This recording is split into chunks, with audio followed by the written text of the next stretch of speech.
Welcome back to Conversations on Communism. This podcast forms part of a long-term research project called Brave New Classics, which investigates leftist receptions of Greco-Roman antiquity. Our first series of podcasts, released in 2016 and 2017, was co-hosted by Dr. Eleanor Taylor and me, Henry Stead. Eleanor and I interviewed several special guests to help us shine a light on the rich and diverse cultural life of the British communist left. This season we have a new subject in that we're turning attention to the 20th century Greek left and a new host in Anna Coopey. Anna is a postgraduate researcher at the University of St Andrews, exploring anti-fascist receptions of Greco-Roman antiquity. To kick off the series, Anna tracked down an expert on the complex and fascinating history of the 20th century Greek left, Zinovia Lialiouti. They met online and the connection was not always that great, but the full transcript is available as ever on our website, bravenewclassics.info. So, Anna, over to you. Modern Greek history is often obscure and unknown, particularly for classicists, whose attention is more often drawn to the 400s BCE than the 1940s. However, it is a history that, in many ways, encompasses the trials and tribulations of 20th century Europe, and functions as a microcosm of the broader international conflict that would shape the world later on, the Cold War. It's something, too, that listeners of this podcast will need to be familiar with. The characters we will be profiling lived through a turbulent time and were often subject to brutal and systematic repression which shaped not only their lives, but also their work and, in a climate of strong far-right nationalism, their approach to classical Greece, their own national past. It's only by having a handle on that context that we can fully appreciate the Greek left's interactions with antiquity. To tell us about this, I tracked down Professor Zinovia Lialiouti from the National and Kapodistrian University of Athens. I met with Zinovia in Athens over Teams, so, as Henry said, the audio was not always great, but the conversation was certainly sparkling. Hello, Zinovia. Hello. You are going to tell us all about the left in Greece in the 20th century. So what was it like for the political left in Greece at the beginning of that turbulent period of time?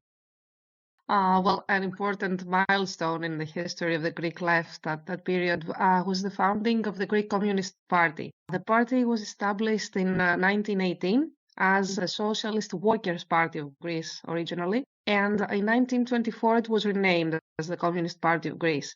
The emergence of the party at this period was closely connected to the early development of socialist thought, especially in the city of Thessaloniki, and especially within the city's Jewish community.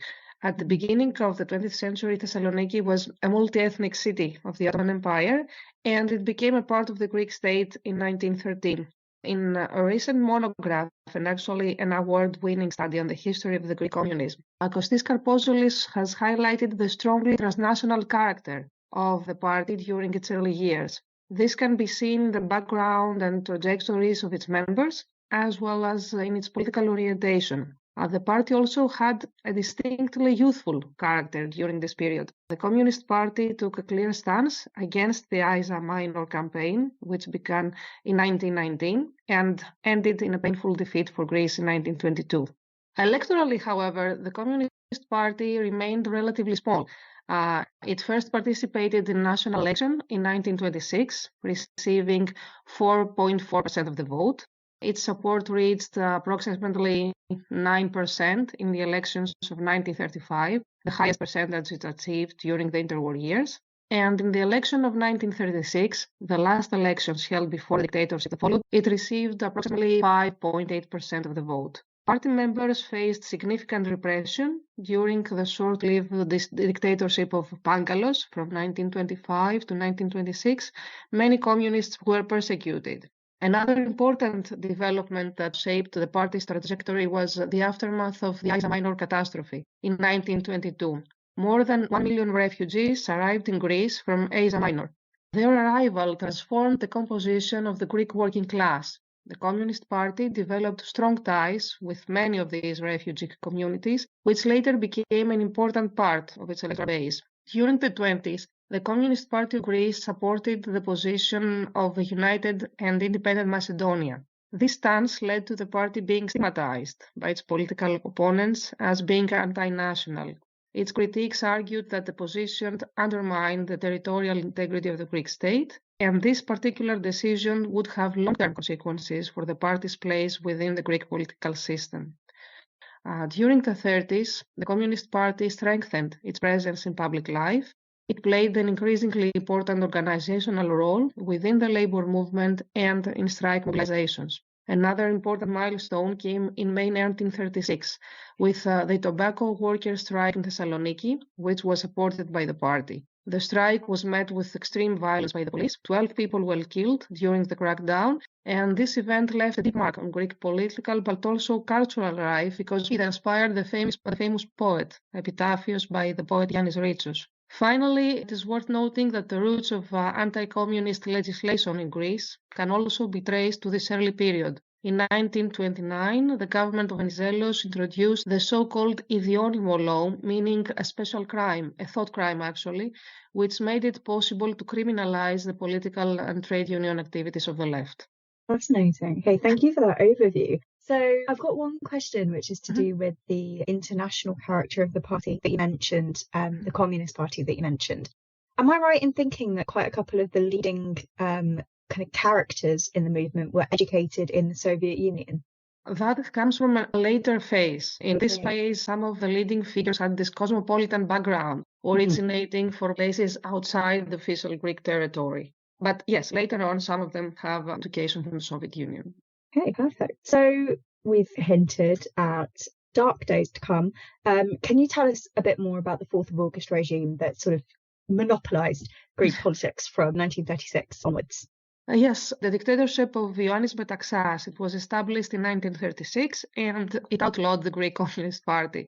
Moreover, the regime's security apparatus launched an especially harsh campaign of repression against the Communist Party. Its organizational network was dismantled, and many of its leading figures were imprisoned or sent into exile. Numerous party members, as well as other left-wing citizens, were arrested and subjected to brutal torture. Many were exiled to remote islands, or they were held to the newly established camp for political prisoners at Akronavplia. There were even several cases of political assassinations of communists and trade unionists, and it is also worth noting that the regime's security services exploited the severe organizational blow that they had dealt to the party. They managed to infiltrate its ranks by using former party members who had turned against it in order to undermine the organization from within and deepen this climate of confusion. More broadly, the regime of the 4th of August was defined by a strongly anti-communist and also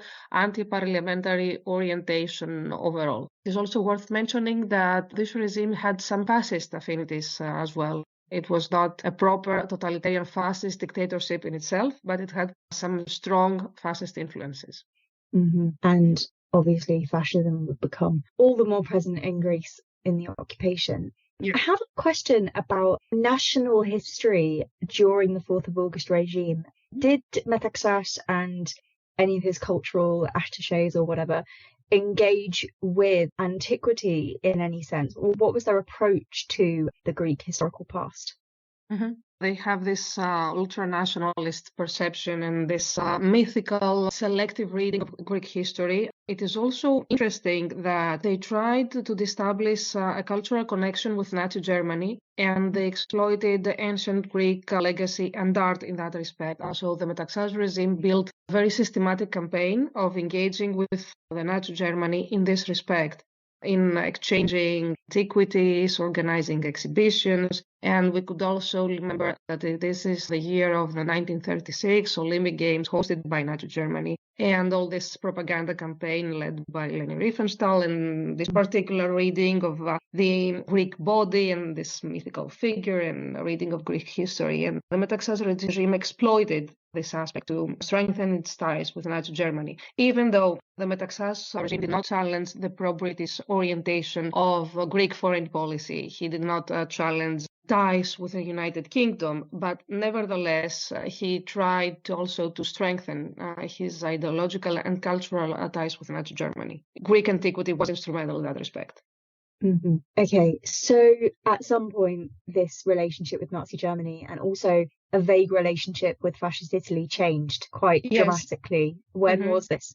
Yes, because fascist Italy was hostile to Greece. Fascist Italy has this agenda of territorial expansion, and Greece was among the victims of that agenda. So that endangered in the October of 1940, when fascist Italy invaded Greece after submitting an ultimatum to Metaxas, demanding the country surrender to the Italian troops, and Metaxas declined. And that's been memorialized in modern history now, yes. Right? It has been memorialized in this symbolic word saying no. So Metaxas did not actually say just no. He replied actually in French. His actual reply to the Italian ambassador was "Alors la guerre," but this symbol, the unanimous rejection of Italians' position by the Greek public opinion and Greek society saying no, and this was the main slogan of Greek soldiers rallying for a war. Okay, so the beginning of the Second World War and the Greco-Italian World War, we've understandably got a lot of leftist soldiers or intellectuals or politicians in prison because of Metaxas. What happens then? How do they get involved in the World War? The organizational structure of the Greek left had already been severely weakened before the war, and the repression imposed by the dictatorship of Metaxas had dealt a major blow to the movement, and many of its leading members were imprisoned. And, it's very interesting that this aspect of the story has recently returned to the center of public debate in Greece. I don't know if you have followed the news, but there was the publication of photographs from the execution of 200 communists by the Nazis in Kessariani on the 1st of May of 1944. And this brought renewed attention to the fate of these political prisoners. Most of them, the people that were executed, had already been imprisoned by the regime of the August 4th, and after the German invasion, they were not released. Instead, the authorities handed them over to the occupying forces. Despite, however, these heavy losses, the communist left moved very quickly to organize a resistance against the occupation, in line with the strategy adopted by the Communist International in 1935, calling for broad popular fronts against fascism. Greek communists sought to build a wide coalition. Already by September 1941, just 5 months after the German invasion, the National Liberation Front, known as EAM, had been established. It would become the largest resistance organization in occupied Greece, eventually counting as many as 2 million members. In February 1942, its armed wing was formed, the Greek People's Liberation Army, ALAS. It too became the largest armed resistance force during the occupation. Both EAM and ALAS proved remarkably effective in mobilizing the population. They drew on powerful national myths and symbols, especially the memory of the fighters of the Greek War of Independence of 1821, to inspire resistance among the Greek people. Their activities were wide-ranging, beginning in 1942 and particularly during 1943. EAM organized large-scale strikes and mass mobilizations. These actions resulted in casualties, but they also produced important political outcomes. Among other things, they helped prevent the expansion of the Bulgarian occupation zone in northern Greece, and they blocked plans to send Greek workers to Germany for forced labor. EAM also played a crucial role in confronting the devastating famine caused by the occupation, especially in the region of Athens and in many island communities. The famine is estimated to have claimed the lives of around 200,000 Greeks. So in response, EAM created networks for collecting and distributing food to the suffering population. And by March 1944, the resistance movement had established a governing structure in the liberated areas of the country, the so-called Political Committee National Liberation, often referred to as the Mountain Government. In the fall of 1944, this committee joined the Government of National Unity. And you mentioned, I think, what is called in at least Anglophone textbooks, Free Greece. Yes. Can you tell us a bit more about the structure of that? It was a very dynamic and innovative structure for its time. It is worth mentioning that it is the first time that women got the right to vote in Greece. It sought to organize the liberated parts of Greece. A difficulty, however, is that it was very remote from the capital, and it also lacked international recognition, because international recognition was granted to the so-called exiled government, which was stationed in the Middle East. It had also to deal with the suspicion or the hostility of the United Kingdom, British foreign policy. And it also had to survive in a very fluid environment because occupation forces were still present in Greece, and this was a very quickly changing environment.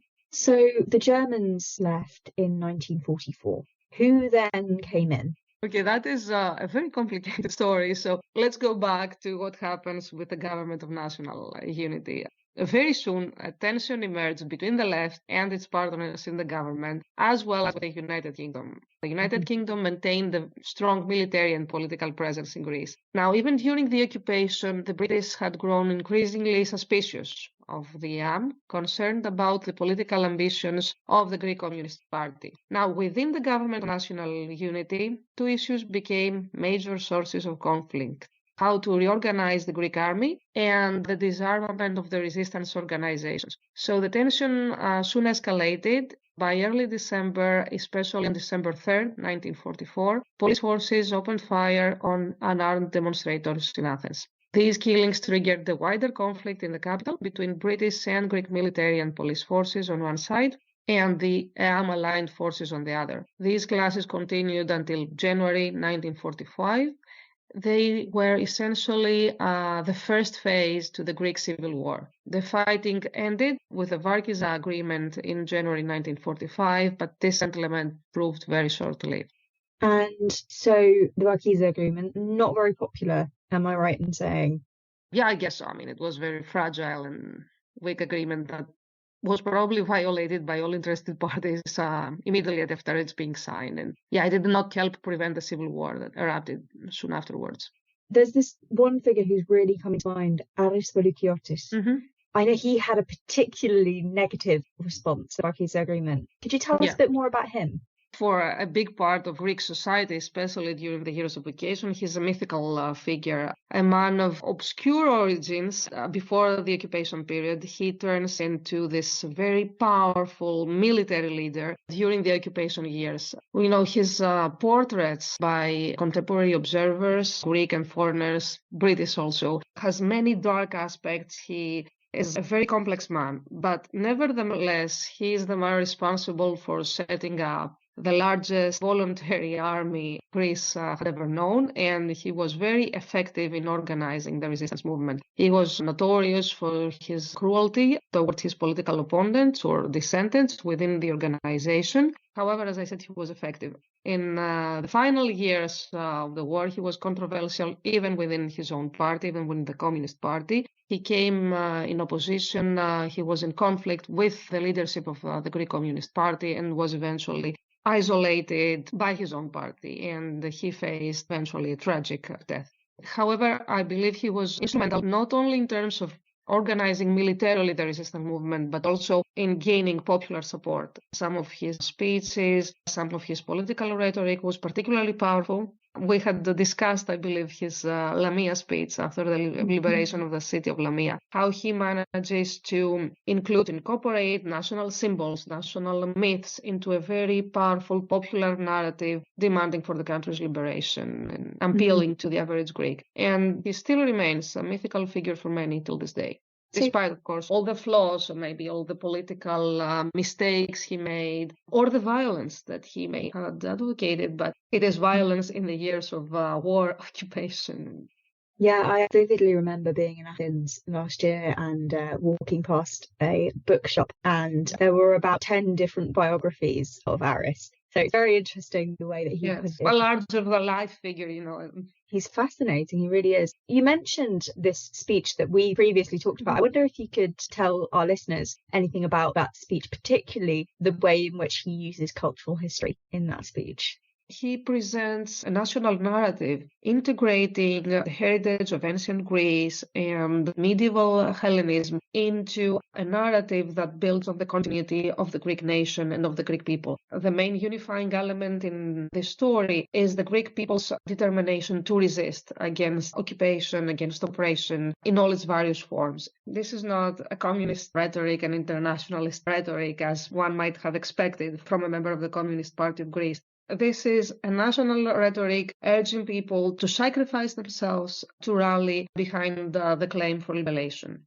It's very interesting when we consider the particular case of the KKE, because from my own research, I believe there was far less emphasis on the international character of the communist cause and a lot more focus on nationalism. So it's really interesting how national history and cultural history play into that, I think. Perhaps that it was their key to success. I mean, imagine trying to persuade the population to risk their lives during the occupation years in the name of internationalism. I don't know how far you would go with that, but rallying them with a discourse on the national cause, on the national sacrifice, and the continuity of these sacrifices throughout Greek history, evoking historical memory, is much more powerful, I guess. Absolutely. So we've talked about Aris's role in the Civil War, but what happens generally? After the Vargas Agreement eventually collapsed, there is this important milestone, the year 1946, which is a crucial turning point. By that year, violence against the left, especially in rural areas, intensified and took the form of what came to be known as the White Terror. In protest against the political conditions, the left made a very controversial decision to boycott the national election of 1946, the first election held in Greece after a decade. After the election, political polarization deepened rapidly, and soon it escalated into civil war. This conflict would last until the summer of 1949. In choosing the path of armed confrontation, the Greek left appears to have underestimated the realities of the international environment. Moreover, the Soviet Union at the time proved unwilling to support the plans of the Greek communists. In parallel, the Tito-Stalin split of 1948 further weakened the communist side by disrupting one of its most important channels of support. At the same time, the United States intervened decisively in the Civil War conflict. With the announcement of the Truman Doctrine in 1947, Washington began providing extensive economic and military assistance to the Greek government in order to help defeat the communists. Facing far greater resources on the government side, the communist forces were eventually defeated militarily in August 1949. And in the aftermath of this military defeat, tens of thousands of leftists fled the country, seeking refuge to the Soviet Union and in other states of the Eastern Bloc. In Greece after 1949, we have a lot of leftists leaving. What about the leftists who stayed in Greece? That was a very difficult path because the Civil War had a long-lasting impact on Greek politics, both at the level of institutions and at the level of ideology.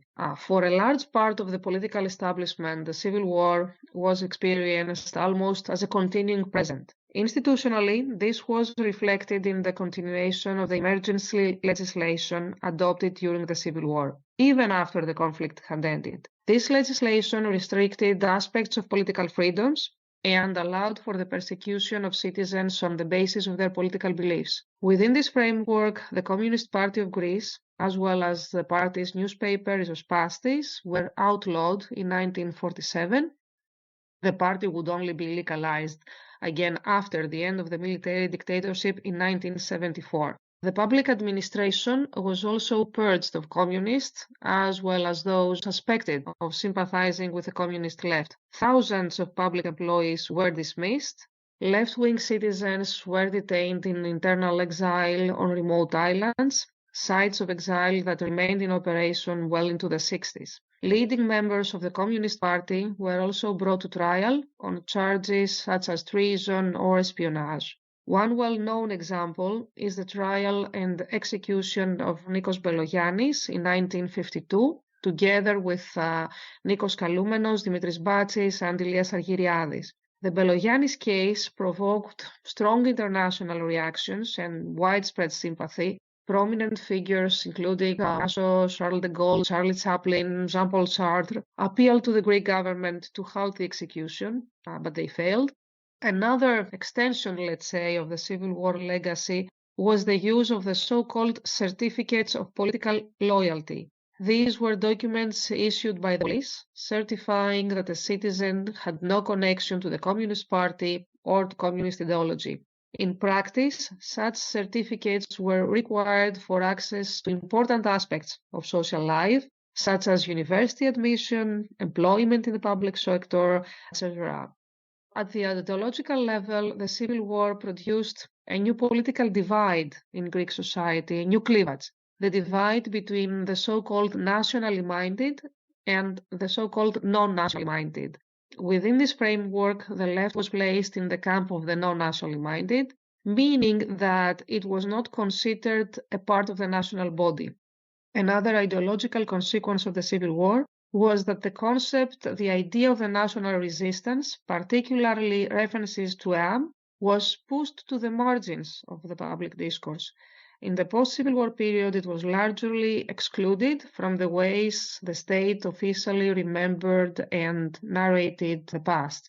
In place of the Communist Party, which would not operate legally in Greece, a new party was formed. It was called the United Democratic Left, and in place of the party newspaper Rizosπάστη, which was also outlawed, the newspaper Αυγή was now published.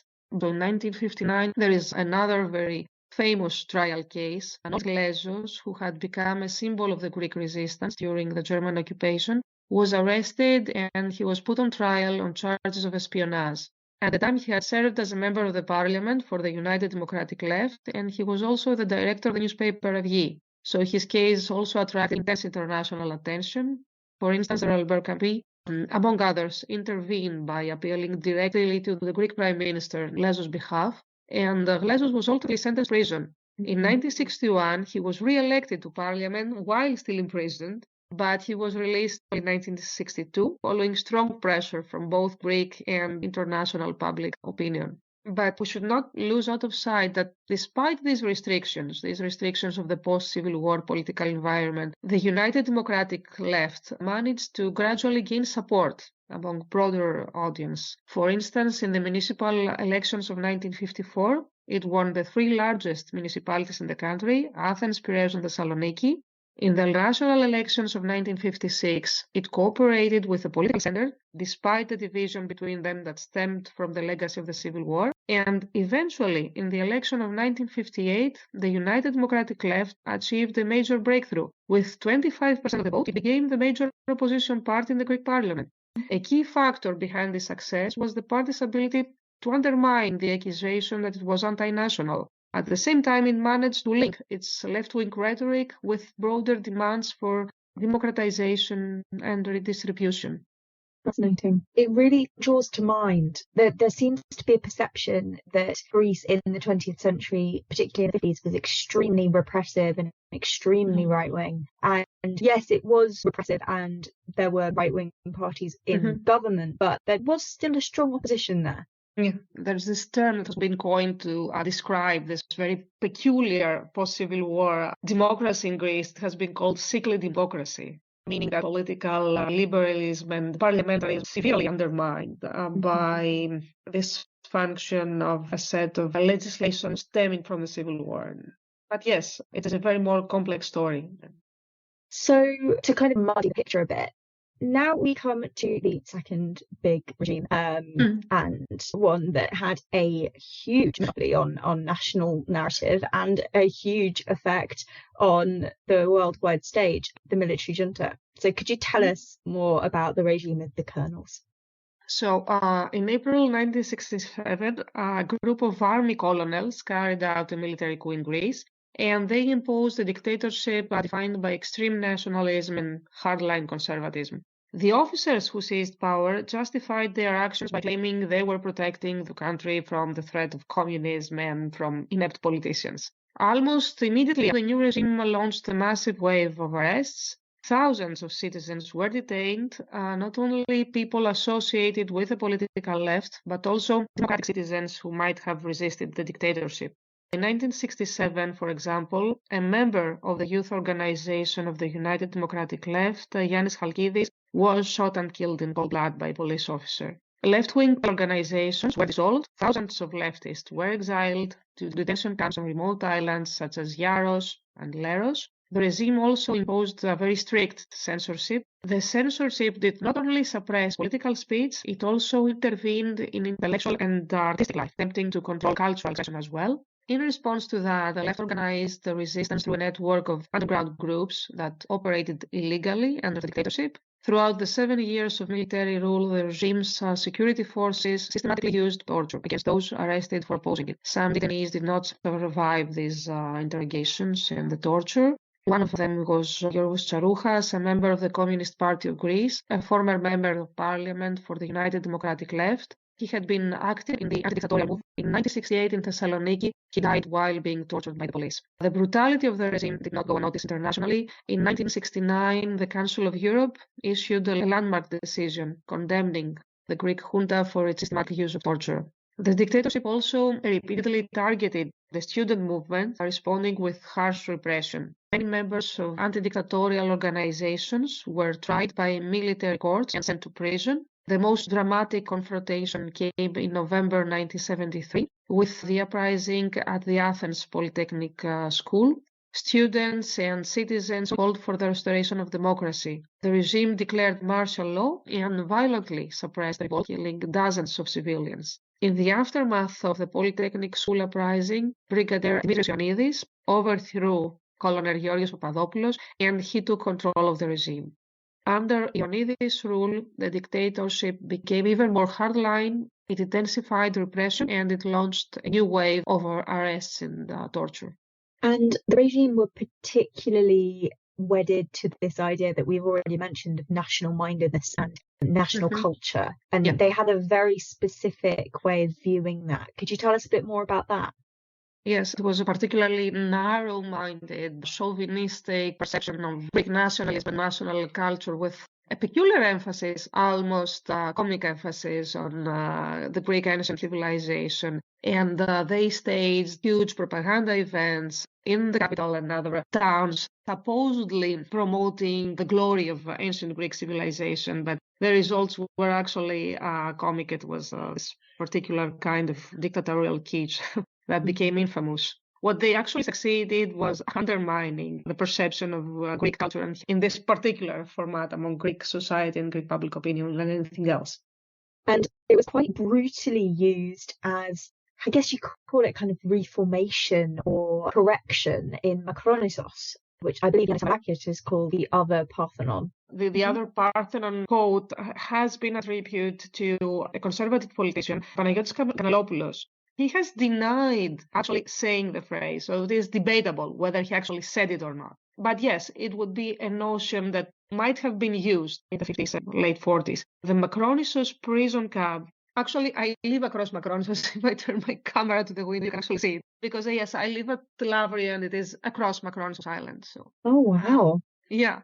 So Macronissos prison camp began to operate in 1947 and it was originally destined for soldiers of the National Army during the Civil War that were suspected to be communist, leftists, or leftist sympathizers. And thousands of soldiers were held there, and they were subjected to physical torture as well as to psychological torture. They experienced both, yes, in the part of the reformation process, and I will talk a little more about that. But the interesting, not in a nice way, interesting thing about Macronissos camp is that in the spring of 1949 until the summer of 1950, it was not just meant to hold male soldiers, but also civilians, including women. So at that point, thousands of civilians, including women, were held in Macronissos.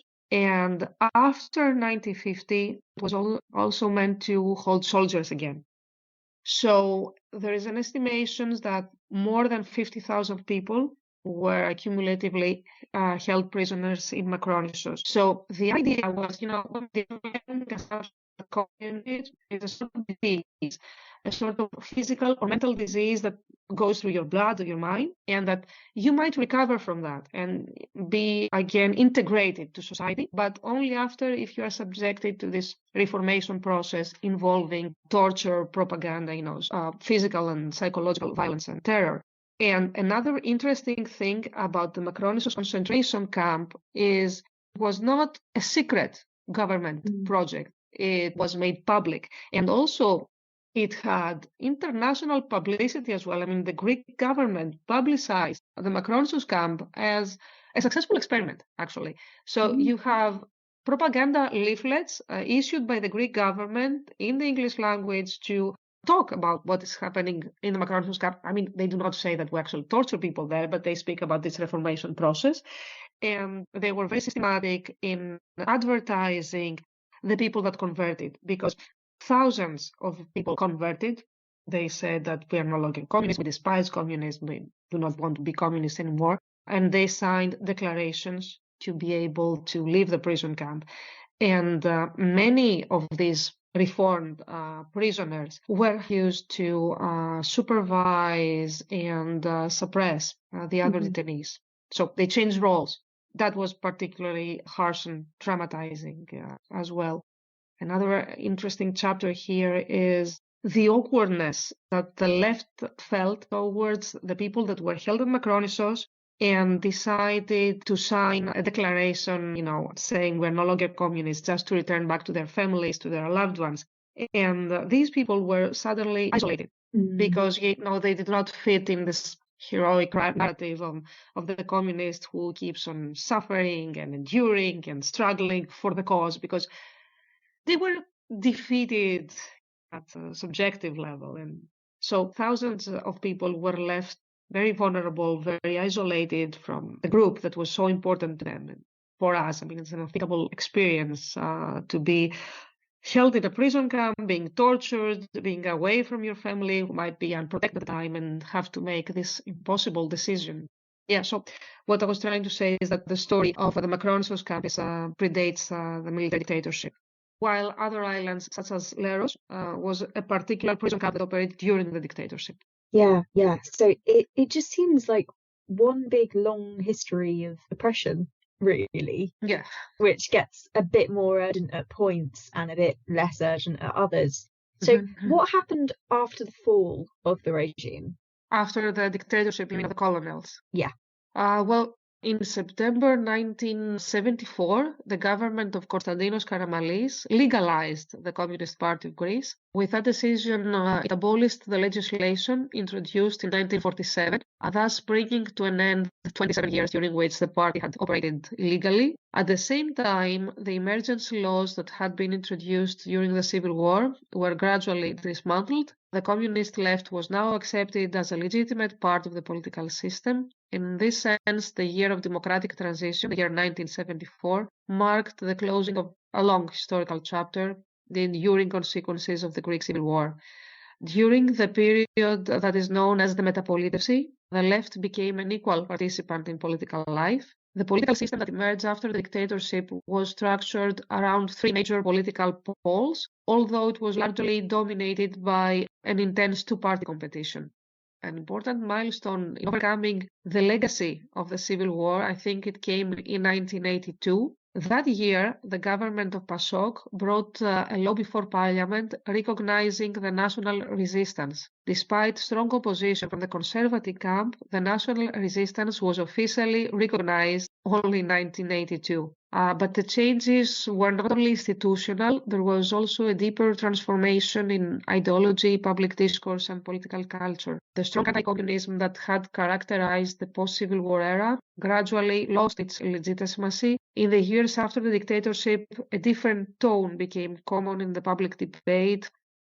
For instance, anti-American rhetoric gained much prominence. This was partly due to the experience of the military regime, which had maintained close relations with the United States government, and partly due to the trauma of Cyprus. The Turkish invasion and occupation of the island in 1974 coincided with and helped precipitate the collapse of the military dictatorship. So with this new national narrative, the left gradually gained more prestige. Those who had been politically defeated in the Civil War were now increasingly seen as figures of resistance, both against the post-war political order and against the dictatorship itself. In this way, the idea of resistance came to be understood as a defining and enduring element of the political culture of Greek society. At the same time, the left-leaning cultural and intellectual production enjoyed a significant prestige in the years after the fall of the dictatorship. And perhaps it is also an interesting milestone that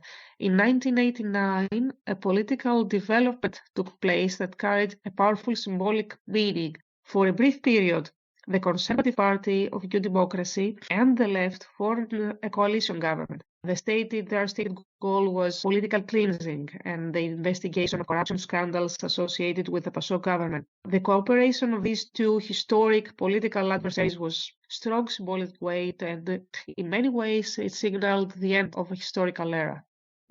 Okay, so you mentioned this culture of resistance and endurance in political culture after the regime. I'm wondering how far that carries into education, and I guess this moves into my last question, which is about the legacy of the 20th century left in Greece. How is the history taught in Greece?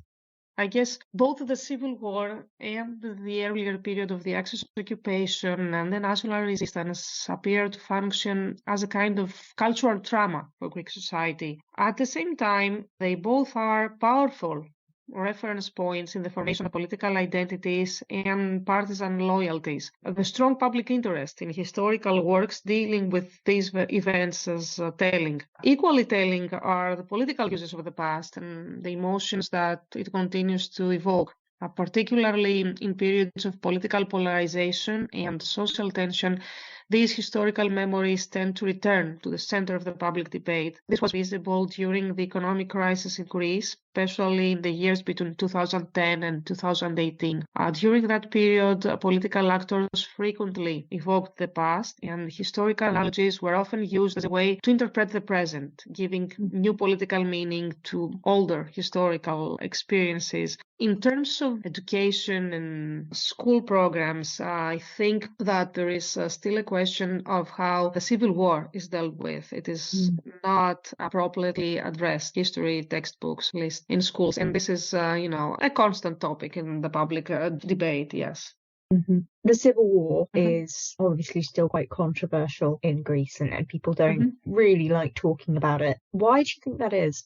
Because it is an open trouble, I guess, yes. And it is also very meaningful for the construction of political and collective identities. And depending on the period that it surfaces in the public debate, it can be instrumentalized. It is not always an expression of popular beliefs in public concerns, but it is very often it is incorporated in political strategies of political communication.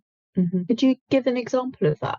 Especially in the years of the economic crisis, and afterwards it becomes instrumental in the political strategies of both the Conservative Party and the left. Because perhaps a little of political context here is necessary. I mean, the economic crisis brought major changes to the Greek political landscape.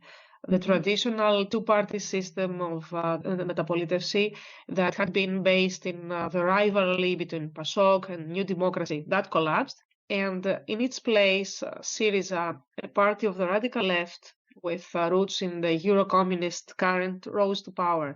And Syriza became a government party from 2015 to 2009. So in this context, party of the left becoming the major governing party, and the restructuring of the whole party system, it sort of intensified the importance of the Civil War as, as a historical analogy instrumentalized in the political debate.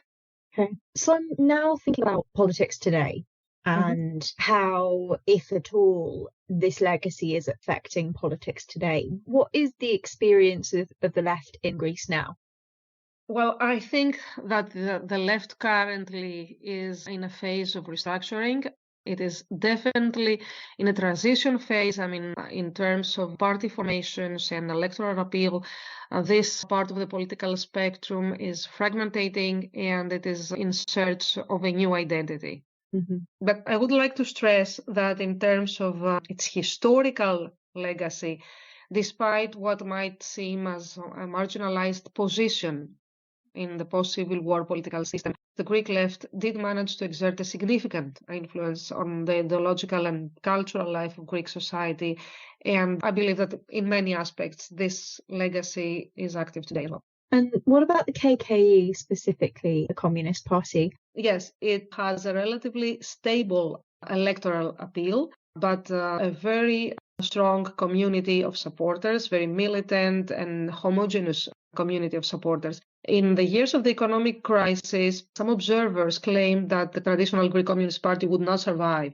that the appeal of the radical left and the fact that the radical left became in government would diminish the prospects of the Communist Party. However, that assumption was not confirmed by political reality. The Communist Party of Greece denied any prospect of entering a coalition government in the years of the economic crisis, any prospect of cooperation with the radical left, but that did not eventually threaten its electoral appeal. It seems at the time quite stable for what is its appeal in the Greek society. And even though its electoral appeal is relatively stable, as I said, it seems to have a particular cultural strength, especially in terms of memory practices related to the 40s, the occupation period, the resistance, and the civil war. And the Greek Communist Party seems to be very effective in terms of public history, in terms of organizing a particular narrative of this historical past and reproducing it and making it appealing, especially among younger generations. Mm-hmm. And the story with photographs of the people executed in Kessariani is also revealing this in this respect. Mm-hmm. How it intensified this narrative of victims and heroes associated with the Greek communist left. Yeah. Okay, I'm not to bring the tone down. I'm wondering about the far right in Greece. And obviously we've seen a worldwide rise in far right parties and fascism here in Britain, in America, everywhere. Is that happening in Greece? We had this huge challenge with the neo-Nazi party of Golden Dawn. Greek institutions managed to take in control of the situation, and they managed to put the leaders of the neo-Nazi party of Golden Dawn into trial for the crimes they had committed, the murders they had committed, and the party's leadership is actually in jail now, and this party cannot participate in elections at the time. This does not mean that the neo-Nazi challenge is completely over, but that was an important victory, I guess. And so in terms of an official party formation, I think we had a positive outcome here in dealing with neo-Nazis. However, there are several party formations that propagate a variety of extreme right that is particularly alarming. And what is more alarming, in my perspective, is the diffusion of these ideas among parts of Greek society. So perhaps currently we are missing a strong party that could unify such beliefs, such ideas, as did Golden Dawn. However, the diffusion of extreme right an extreme right belief system targeting immigrants, propagating conspiracy theories and irrational readings of political and social reality is, very disturbing. Thank you very much to Zinovia for such a brilliant overview of the 20th century Greek left. If you'd like to find out more about Zinovia or any of the topics discussed in this podcast, there are links and a suggested reading list in the description. Thank you to Zofia Guertin for production and editing, to Henry Stead and Brave New Classics for the platform, and to all of you for listening. See you next time, or even kaleme.